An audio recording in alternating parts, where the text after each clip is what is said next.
जब सचिन अहीर ने उभाठा सेना छोड़ी तो उन्हें गद्दार कहा गया। लेकिन अहीर ने पार्टी क्यों छोड़ी? ऐसी हालत किसने पैदा की? इसके कारणों को एनालाइज करना जरूरी है। अगर सचिन अहीर गद्दार है तो उन लोगों के बारे में क्या कहा जाना चाहिए जिन्होंने उनके पार्टी छोड़ने की हालत पैदा की? नमस्कार, जय हिंद, जय भारत, जय श्री राम। मैं आबा मालकार हूं। उबाठा सेना के एमएलए सचिन अहीर अलग हो गए। अलग होने का मतलब है कि वे उबाठा सेना से शिंदे की पार्टी में शामिल हो गए। असल में शिंदे की पार्टी अब असली शिवसेना है। शिवसेना पार्टी, उसकी चुनाव निशानी, सब कुछ शिंदे के पास है। इसलिए यह नहीं कहा जा सकता कि अहीर अलग हो गए। अहीर अभी भी शिवसेना में है, लेकिन यह कहना होगा कि उन्होंने ठाकरे ग्रुप छोड़ दिया। यह ऐसा है जैसे लोकल के एक फर्स्ट क्लास डिब्बे से उतरकर दूसरे फर्स्ट क्लास डिब्बे में चढ़ जाना।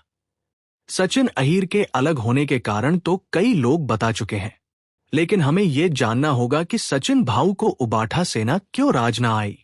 असल में हमें यह देखना होगा कि सचिन भाऊ के उबाठा सेना में शामिल होने के क्या कारण थे।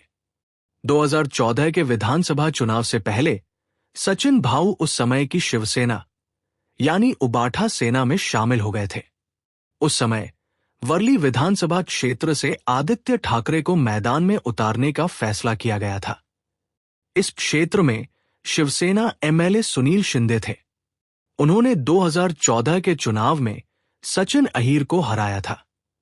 लेकिन यही सचिन अहीर 1999 से 2014 तक वर्ली विधानसभा से राष्ट्रवादी कांग्रेस के एमएलए थे।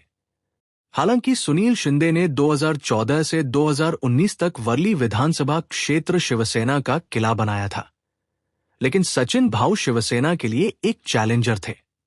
हालांकि इस विधानसभा सीट के मराठी बहुल इलाकों में शिवसेना की पकड़ मजबूत थी, लेकिन परप्रांतीय, मुस्लिम कम्युनिटी और कुछ मिल मजदूरों के बीच सचिन भाऊ की पॉपुलैरिटी कम नहीं हुई थी। अकेले सुनील शिंदे के भरोसे वर्ली सीट से चुनाव लड़ना आदित्य ठाकरे के लिए आसान नहीं था। इसलिए सचिन अहीर को शिवसेना में लाने की कोशिशें की गई। जब दुश्मन उतना ही मजबूत हो तो उसे अपने खेमे में शामिल करना समझदारी है। कोई भी उसके खिलाफ मोर्चा खोलकर घायल नहीं होना चाहता या हार का सामना नहीं करना चाहता। सचिन भाऊ ताकतवर नेता है, इसीलिए उन्हें शिवसेना में लाने का प्लान बनाया गया। उस समय के हालात और पॉलिटिकल एनालिस्ट का अंदाजा था कि चूंकि बीजेपी और शिवसेना मिलकर लड़ रहे थे, इसलिए राज्य में उनकी सरकार बनेगी। सचिन भाऊ को उम्मीद थी कि अगर सरकार बनी तो वे सत्ता में आएंगे और उन्हें मंत्री पद मिलेगा। इसके उलट अगर वे एनसीपी में रहे और जीते तो उन्हें अपोजिशन पार्टी में बैठना पड़ेगा। ये डील उससे बेहतर थी।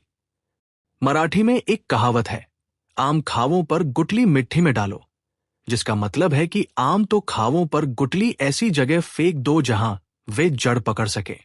सचिन भाऊ ने भी शायद यही सोचा होगा। चुनाव में खड़े होकर मेहनत और पैसा खर्च करो, उससे अच्छा है अगर शिवसेना सत्ता में आए तो उन्हें लेजिस्लेटिव काउंसिल का एमएलए और मंत्री पद मिलेगा। हालांकि चुनाव के बाद शिवसेना ने बीजेपी से अलायंस तोड़ दिया।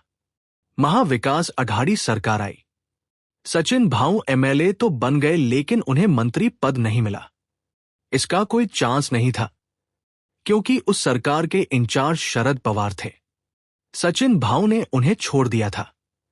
पवार एक चालाक और स्मार्ट पॉलिटिशियन है। पवार ने उनको छोड़ने वालों को राजनीति में कभी आगे नहीं आने दिया है। इसलिए अगर एनसीपी के साथ सरकार बनती है तो हमें मंत्री पद नहीं मिलेगा। असल में शरद पवार हमें मंत्री नहीं बनने देंगे, ये सचिन अहीर को पता था। अगर बीजेपी के साथ सरकार बनती तो हमें कम से कम मंत्री पद तो मिलता, लेकिन उद्धव ठाकरे ने इनडायरेक्टली सचिन भाऊ को मंत्री पद नहीं मिलने दिया।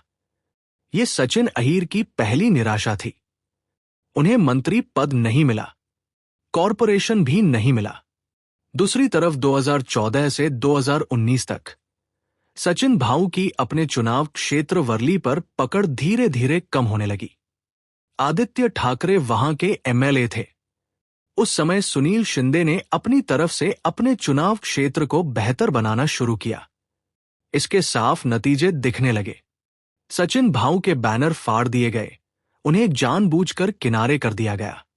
सचिन भाऊ पहले आदित्य ठाकरे के पीछे दिखते थे, लेकिन चुनाव क्षेत्र में सचिन भाऊ के तौर पर उनका जो असर दिखता था वो धीरे धीरे कम होता जा रहा था।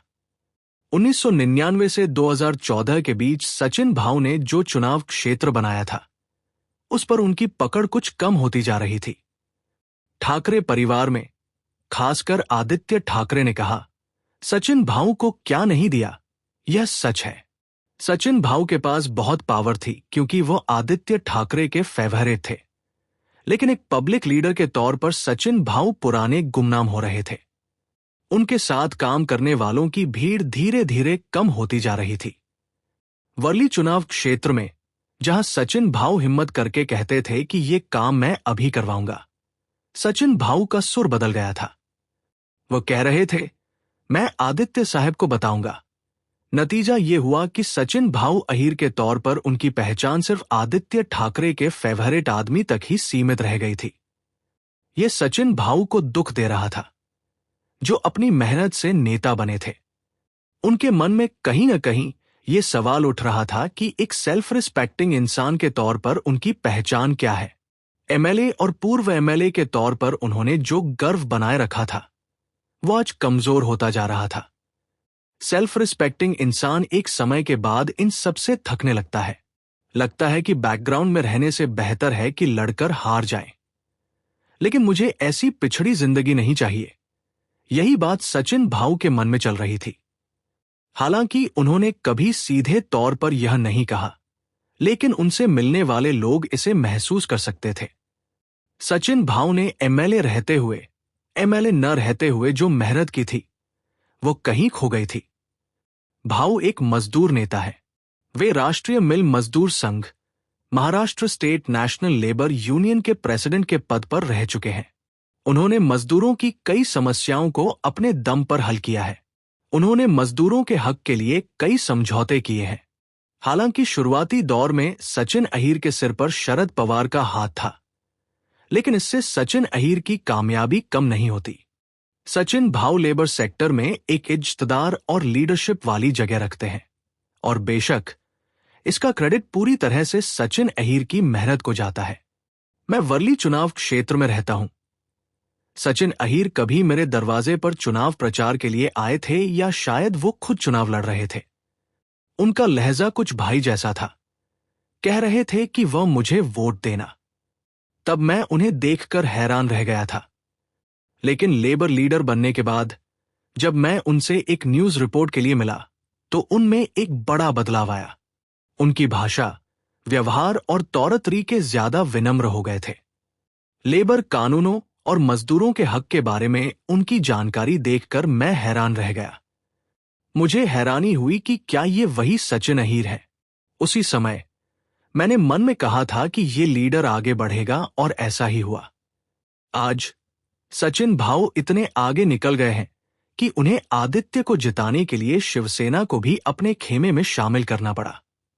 ऐसा नेता जो इतनी मुश्किल से आगे आया, एक नए एमएलए के पीछे पीछे करे, वो अपने इलाके के वोटरों को भी मंजूर नहीं था।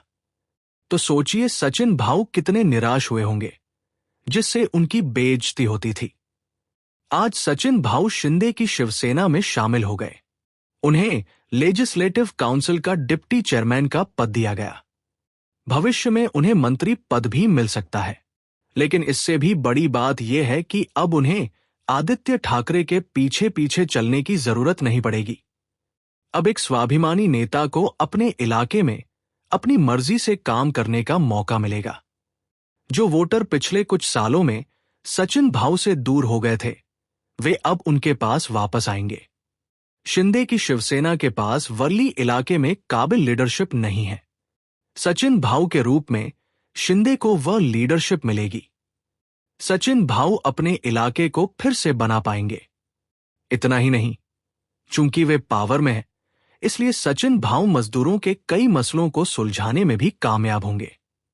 सचिन भाऊ ने अपने संगठन संकल्प प्रतिष्ठान के जरिए वर्ली इलाके में बहुत काम किया है, लेकिन पिछले कुछ सालों में इन कामों में ब्रेक लग गया था। अब वे काम फिर से जोर शोर से होने जा रहे हैं। आज जो लोग सचिन भाऊ पर इल्जाम लगाते हैं, वे एक बात भूल जाते हैं कि उन्होंने ही वो हालात पैदा किए थे जिसमें सचिन भाऊ को उनका साथ छोड़ना पड़ा। जब ये लोग किसी इंसान को गद्दार कहते हैं तो वे ये जवाब नहीं देते कि असल में उस इंसान के सामने ऐसे हालात किसने पैदा किए। जब सचिन भाऊ शरद पवार की नाराजगी झेलने के बाद नेशनलिस्ट कांग्रेस पार्टी से शिवसेना में आए थे, तो उन्हें पता था कि अब उन्हें शरद पवार की बदले की पॉलिटिक्स का सामना करना पड़ेगा। लेकिन फिर भी उन्होंने उद्धव ठाकरे का साथ इस उम्मीद में दिया कि पवार से अब उनका कोई संबंध नहीं रहेगा। लेकिन जब उद्धव ठाकरे ने शरद पवार से हाथ मिला लिया तो ये एक बड़ा झटका था। इसके बावजूद सचिन भाऊ इतने सालों तक लॉयर रहे, लेकिन अब जब भाऊ के वोटर्स और जननेता टाइटल पर आंच आई तो कोई भी सेल्फ रिस्पेक्टिंग लीडर इसे बर्दाश्त नहीं करेगा। क्या सचिन अहीर ने उद्धव ठाकरे को इसलिए छोड़ा क्योंकि वह इसे बर्दाश्त नहीं कर सके? इस वीडियो में बस इतना ही। मैं आबा मालकर मुझे आज्ञा दीजिए। जय हिंद, जय भारत, जय श्री राम।